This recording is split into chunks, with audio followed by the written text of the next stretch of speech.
여러분 안녕하세요. 월요일 아침입니다. 네, 즐겁게 한 주를 시작하는 첫날이죠. 여러분들에게도 이번 주에도 좋은 일만, 특히 자기가 가진 주식만 올라가는 대박의 한 주가 되기를 진심으로 바랍니다. 자, 오늘 두 번째 저의 PT 파일로는 바닥주 중에서 줍줍할 만한 종목이 있는가? 굉장히 중요한 문제죠. 최근에 너무나 많이 오른 차별화된 종목들로 2주를 가는데 또 반대로 생각하시는 분들이 굉장히 많은 것 같아요. 혹시 내가 바닥주 중에서 줍줍할 만한 게 있을까? 이런 아이디어 차원에서 주말에 한번 연구를 해서 여러분에게 세 종목 정도를 골랐습니다. 그리고 같이 나누기를 원합니다. 자, 함께 가보시죠. 구독, 좋아요 버튼 꼭 부탁드립니다. 템버그를 찾는 법, 그리고 투자 전략, 저의 철학이라고 그랬죠. 템버그를 찾는 방법, 우상향 고래를 먼저 분별해내야 한다. 그렇죠. 이건 열공의 영역이라고 분명히 말씀드렸습니다. 그리고 그게 확신이 선다면 깔고 앉아서 견뎌야 된다. 이것이 주식 투자의 70%라면은 깔고 앉는 것은 30%의 영역입니다. 이건 타고난 동물적 감각과 훈련에 의해서 이루어지는 거죠. 여러분들은 주로 이제 우상향 고래를 찾는 법들에 많이 이제 열공을 하고 집중을 하는데 이것도 중요하지만 확신이 서면 깔고 앉아야 됩니다. 그 깔고 앉는데 가장 중요한 것은 목표 가격을 정확히 설정하는 겁니다. 그 목표 가격 설정이 정확해야, 골이 정확해야 깔고 앉아서 견딜 수가 있는 것입니다. 꼭 우상향 고래를 찾는 여러분이 되시길 바랍니다. 오늘 제가 여러분들에게 추천하고 싶은 줍줍 세 종목은 다음과 같습니다. 첫째는 HMM입니다. 둘째는 넷마블입니다. 셋째는 하이트진로입니다. 자, 투자 기간은 내년 1분기까지로 한정을 합니다. 약 5개월 정도죠. 목표 수익률은 20% 수준을 보고 있습니다. 제가 HMM을 선정한 이유는 첫째, 생각보다 긴 물류 대란이 지속되고 있다. 두 번째로 내년 1분기로 이어지는 영업이익이 상승할 전망이다. 그리고 여기는 쓰지 않았지만 가격 조정이 어느 정도 충분한 거로 보고 있어. 3만 원 이하대에서는 사볼만 합니다. 그래서 목표 가격은 4만 원 수준으로 정했습니다. 두 번째로 넷마블입니다. 결국 메타버스를 탈 듯, 이미 메타버스를 타려고 그러죠. 두 번째로 스포츠 게임 전문 개발사 9M 인터디렉티브를 인수를 했습니다. 그렇죠? 이 종목이 메타버스 NFT로 갈 수 있는 좋은 회사이기 때문이다. 그래서 100% 흡수 합병을 했습니다. 이렇게 넷마블은 그동안 우리들의 속을 너무 많이 썩였지만 이제 새로운 모습으로 바닥을 탈출할 준비를 하고 있습니다. 목표 가격은 17만 원 수준으로 잡았습니다. 세 번째는 하이트 진로입니다. 여러분, 이제 이 코로나 되면 뭐 하실 겁니까? 여행도 가시고, 화장도 하고, 좋은 것도 사고, 결국 회식하셔야죠. 네, 회식. 직장인의 생명인 꽃인 회식. 그리고 친구들하고 술도 마셔야 되죠. 그래서 저는 하이트 진로가 나름대로 지금 바닥이지만 향후에 최소한 기술적 반등 정도는 할 수 있다. 그래서 목표 가격을 전고점인 47,000원 정도로 잡았습니다. 이렇게 세 종목을 여러분들이 그래도 뭔가 새로운 아이디어 차원에서 살만하다, 줍줍 할만하다는 세 종목을 여러분에게 추천하고자 합니다. 첫 번째 추천 종목 HMM 분석해 보도록 하겠습니다. 먼저 결론부터 보실까요? 운임 상승세는 멈췄지만 여전히 공급 부족은 해소되지 않고 있다. 전 세계 지금 물류대란은 연말 쇼핑 시즌을 앞두고 악화 중이다. 벌써 10월도 끝나간다. 해운 시장은 1년 내내 피크아웃 우려를 달고 지냈는데 결국 물류 대란은 내년까지 이어질 것이다. 너무 가격이 피크아웃을 쳤다는 생각이 먼저 빠르게 반영된 거죠. 그럼에도 운임과 주가의 계리는 계속 이어져 아시아 컨테이너사들의 퍼는 올해 기준 2배밖에 안 됩니다. 내년에는 3배에 불과하죠. 머스크도 그 정도인데 현재 이건 너무 낮다. 수익비에 비해서 향후에 좀 더 상승할 여력이 있다. 이렇게 볼 수 있을 것 같습니다. 그래서 물류 대란이 내년까지 이어질 경우 퍼 상승은 충분히 가능할 것이다. 이 모든 것을 떠나서 피크아웃에 대한 염려가 미리 선반영되면서 주가가 생각보다 너무 많이 하락된 거죠. 따라서 수익력이 줄지 않고 기속적으로 견딜 수만 있다면 주가는 충분히 4만 원까지 기술적 반등은 해볼 수 있을 거로 보여집니다. 동사의 주가 추이를 한번 살펴보도록 하겠습니다. 51,100원이 단기 최고가를 이룬 후 28,950원까지 빠졌습니다. 그렇죠.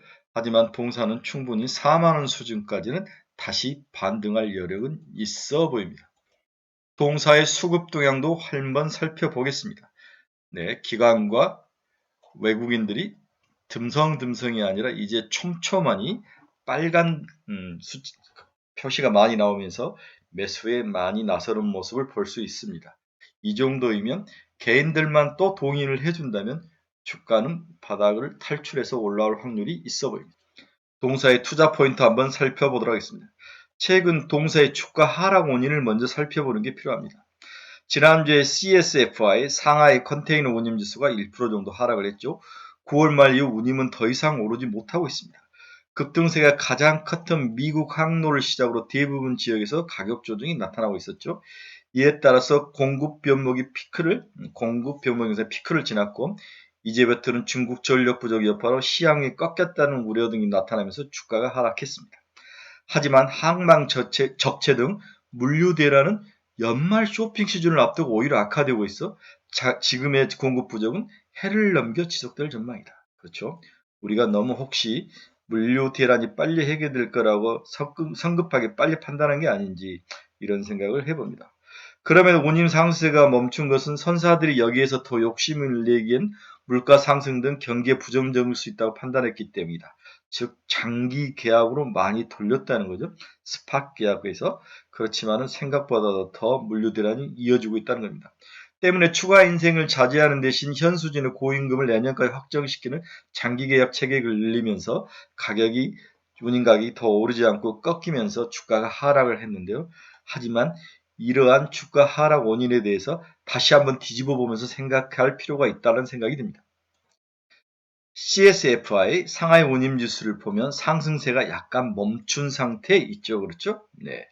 가장 급등했던 미주 항로가 먼저 조정을 받으면서 꺾여서 내려오는 모습을 보였습니다. 하지만 이건 구조적으로 장기 계약을 선호한 그러한 구조적인 문제점이 있었던 거로 저희들은 판단을 하고 있습니다. 그리고 너무 빨리 성급하게 운임지수가 깎이고 정상화될 거란 생각이 시장에 반영이 된 거죠. 하지만 여기에 대한 조정이 필요하다. 동사의 투자 포인트에 대해서 알아보도록 하겠습니다.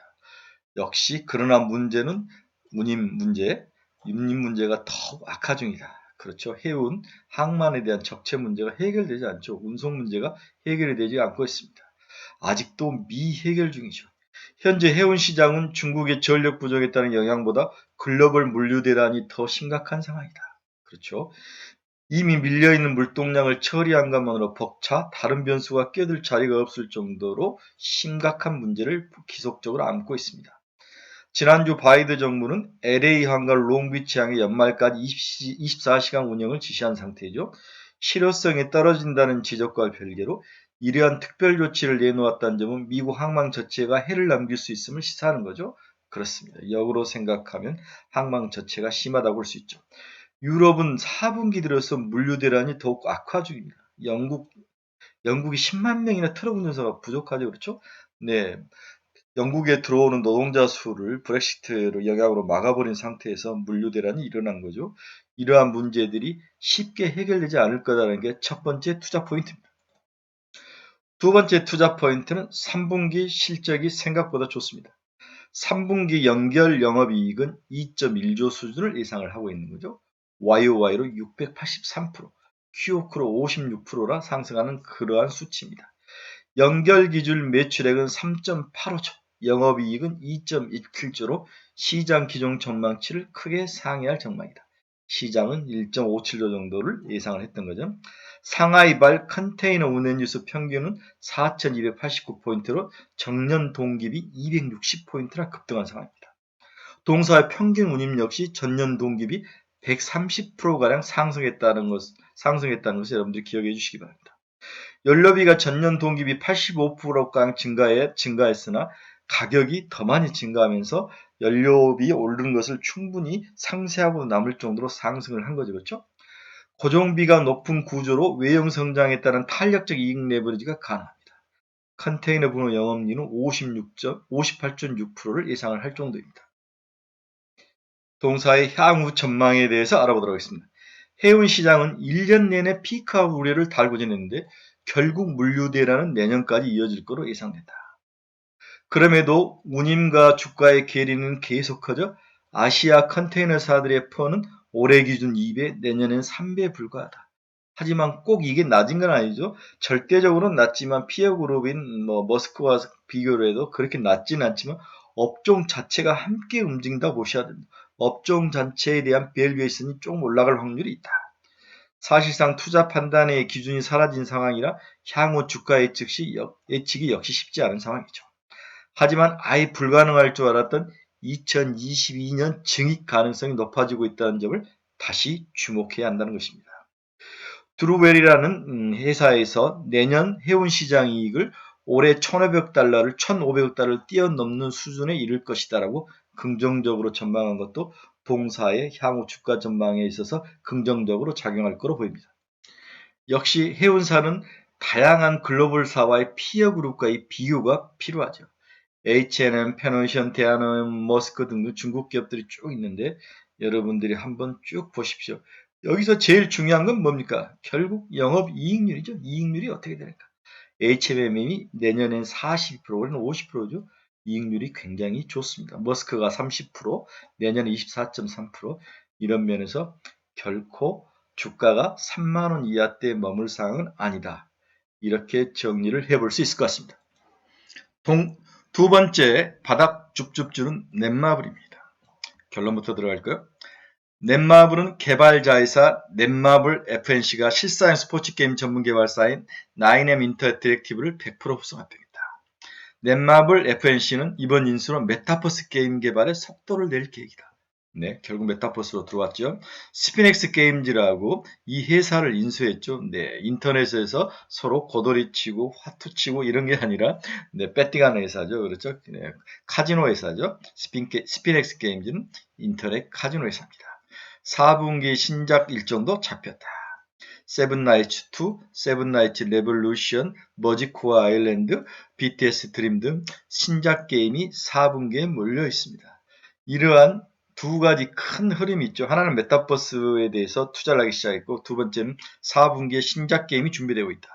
이 두 개의 요소를 봐도 넷마블은 바닥을 탈출할 거로 예상이 된다는 것입니다.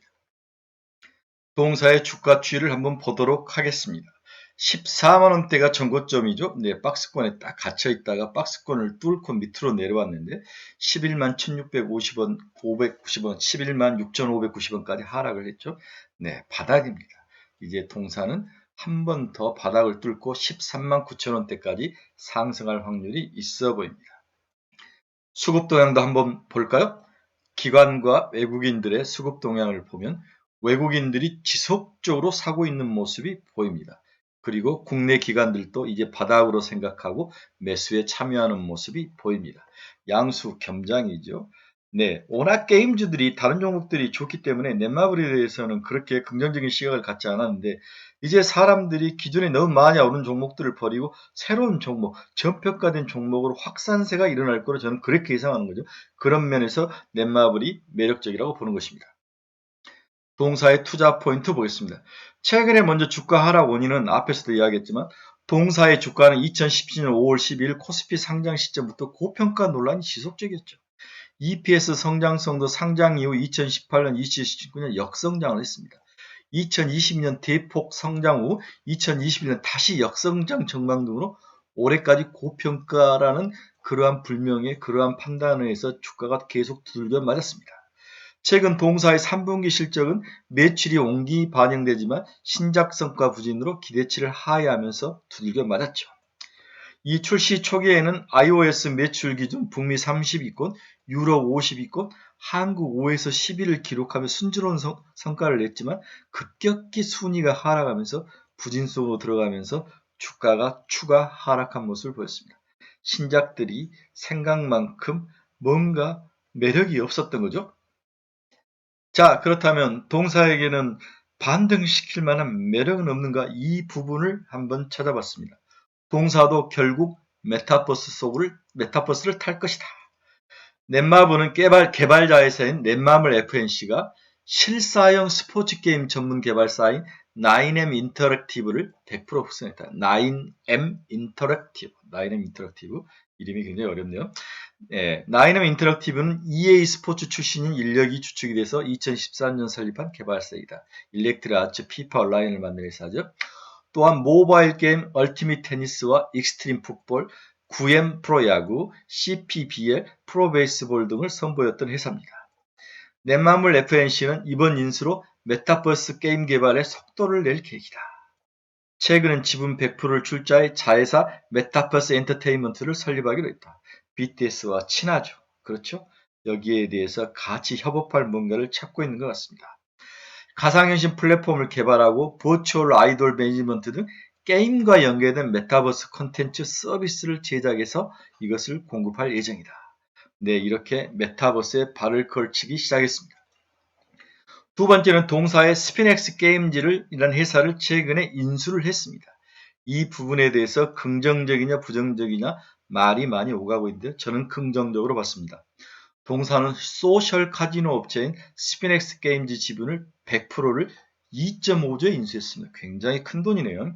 스피넥스 게임즈는 작년 실적은 매출 4,970억, 순이익이 1,000억 정도 난 기업입니다.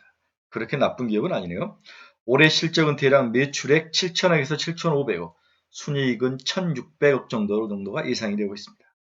즉 인수금액의 밸류에이션은 올해 실적 전망치 기준으로 퍼 15.6배이니까 그렇게 높지도 낮지도 않는 중간 정도 밸류에이션으로 인수를 했다고 볼 수 있습니다. 이 정도면 플레이 티카 26.2배, 소시 플레이 16.7배 등 감안시 적정한 수준이다. 네, 소시페가 아니라 뭐라냐 스피플레이? 네, 발음이 좀 어렵네요.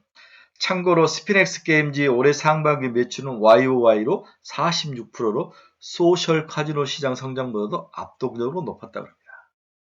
네, 나름대로 매력이 있는 회사였던 것 같습니다.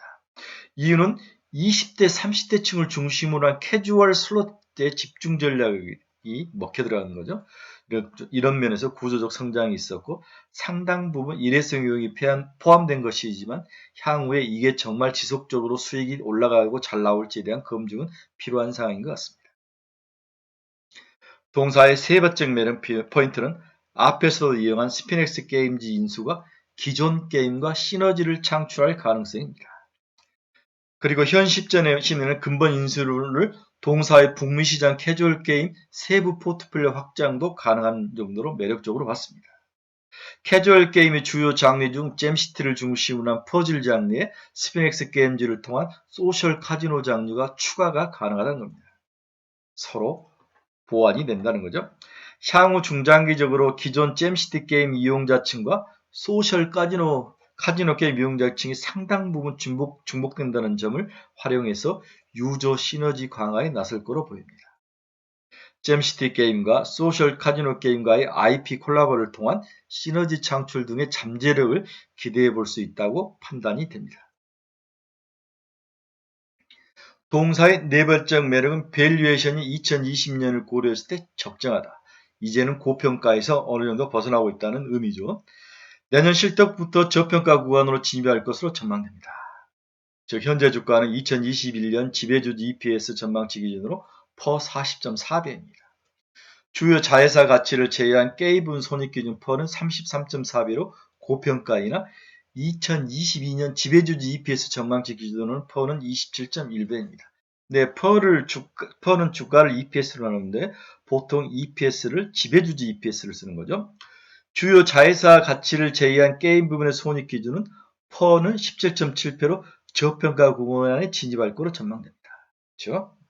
그리고 지금은 10월 중순이나 내년 실적 전망치 기준 밸류에이션이 합당한 시점이라고 판단된다. 그렇죠?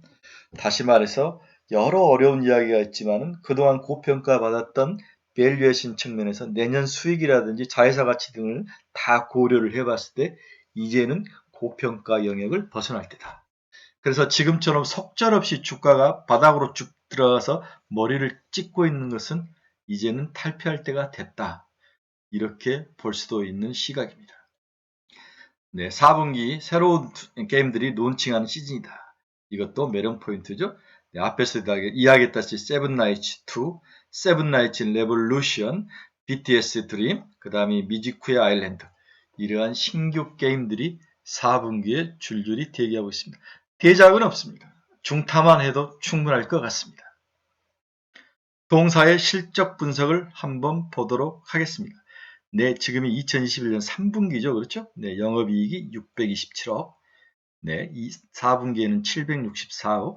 그리고 내년부터는 수익이 전부 거의 4자리로 늘어나는 모습을 보이죠. 그렇죠? 1100억, 1088억. 그렇죠? 작년에 3분기가 874억, 4분기가 825억. 좀 빠졌는데 내년부터는 좀 4자릿수로 늘어나는 모습이 있을 수 있습니다. 그래서 바닥은 이제 벗어나야 될 것 같다는 생각이 듭니다. 세 번째 추정 종목, 바닥에 있는 주식 줍줍할 수 있는 세 번째 줍줍 종목은 하이트 진로입니다. 뭐가 회사인지 이름만 봐도 아시겠죠? 네, 결론부터 말씀드립니다. 11월 초 식당 등 운영시간 제한 조치가 해제 가능성이 있다. 네, 해제됐죠? 네. 위코로나 실행 시 가장 레버리지가 크게 나타날 종목으로 보인죠. 죄송합니다. 종목입니다. 지난해 10월 그리고 올 2월 여러 섹터 중 가장 높은 회복력을 보여준 사례가 존재했다. 잠깐 풀어졌을 때 주류 소비량이 굉장히 늘었다는 거죠. 또 연말, 크리스마스 등 회복 이벤트가 존재하고 있습니다. 정고점 47,000원 탈환에 도전할 거로 보고 있습니다. 매력적입니다. 동사의 주가 추이를 한번 보도록 하겠습니다. 47,000원을 찍고 5월 정도에 찍고 3만원대까지 빠졌다가 지금 36,000원대 올라옵니다. 가장 탄력 있고 레버리지 좋게 주가가 상승할 확률이 있습니다. 위코로나 수혜주이기도 합니다. 동사의 수급 동향을 한번 살펴보도록 하겠습니다. 기관, 외국인 모두 줍줍을 하고 있죠. 그렇죠? 네, 우리도 빨리 들어가서 줍줍하셔야 됩니다. 동사의 투자 포인트를 한번 살펴보겠습니다. 첫 번째 투자 포인트는 사회적 거리두기 완화. 그렇죠. 이건 뭐 더 말할 필요도 없죠. 굉장히 중요한 포인트는 지난해 10월하고 올해 2월 사회적 거리두기를 일시적으로 풀어줬을 때 매출액이 늘었다는 사실입니다. 그렇죠. 이걸 완전히 풀어줬을 때는 확실히 주류 소비는 늘어납니다. 두 번째 투자 포인트는 강력한 회복이 예상된다. 우리나라 맥주 1위사는 카스입니다. 그렇죠. 카스가 최근에 여러 가지 브랜드 전략, 마케팅 전략을 사용하면서 밀어붙이고 있는데 테라라는 굳건한 브랜드를 가지고 있는 동사가 브랜드 파워면에서는 강력합니다. 따라서 두 회사 간의 전투력은 치열할지 모르지만 동사의 강력한 브랜드 파워를 가지고 시장 수습은 맥주 시장에서 충분히 가능할 거로 보고 있습니다. 그렇죠?